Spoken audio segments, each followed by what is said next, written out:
And I have some suggestions for alternative titles for this awful piece of legislation that we're debating here in urgency today. And I think the first alternative title that we could call it is the Employment Relations Broken Promise Amendment Bill.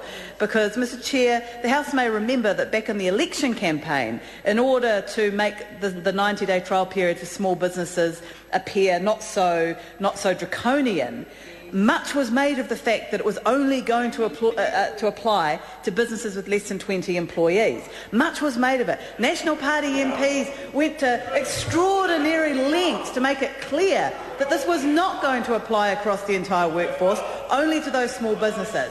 So here we have another broken... Oh, there's Tau Henare. And Mr Henare knows that I like to say that he's the worst union organiser in the history of the universe. I actually think Mr Henare is a Trojan horse that was designed to try and bring down the union movement from within, because that's the only way that I can work out how we managed to get that job.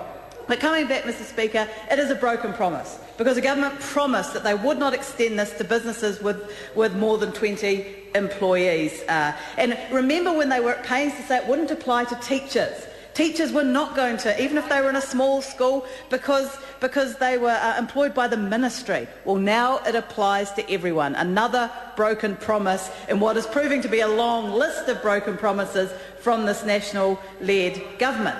Now, another alternative title could be the Employment Relations Legalised Discrimination Amendment Bill, because that's essentially what this bill does.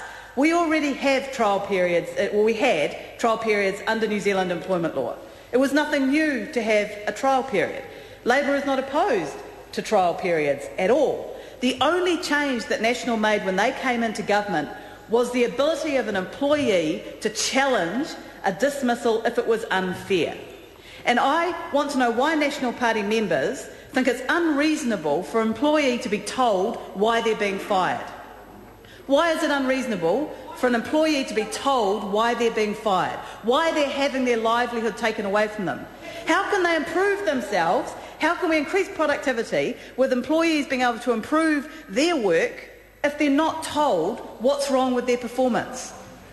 They're not told. There is no requirement to tell them. They can just be told, don't come Monday, and no reason given. And this is where we come to the legalised discrimination. Because if, for example, a woman is employed and within the first 90 days she becomes pregnant and the boss doesn't want to have to deal with a woman who's going to go on maternity leave, he could just say, don't come Monday.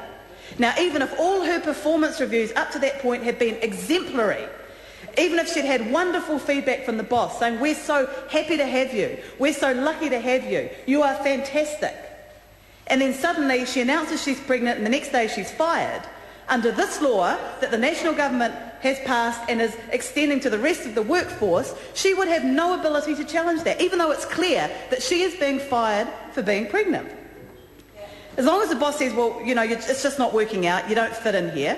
You know, if the boss finds out that someone's gay, that if they join a union and the boss doesn't want to have to deal with that, if they find out that they're a member of the Labour Party and the boss doesn't agree with their political affiliations, then that will be okay. Mr. Speaker, Chairman. I call the Honourable Mello. I move that the question be now put.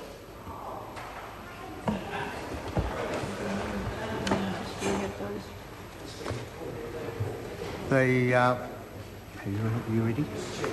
Hang on.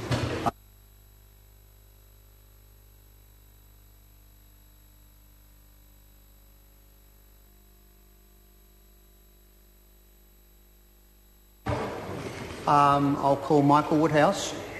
Thank you, Mr. Chairman.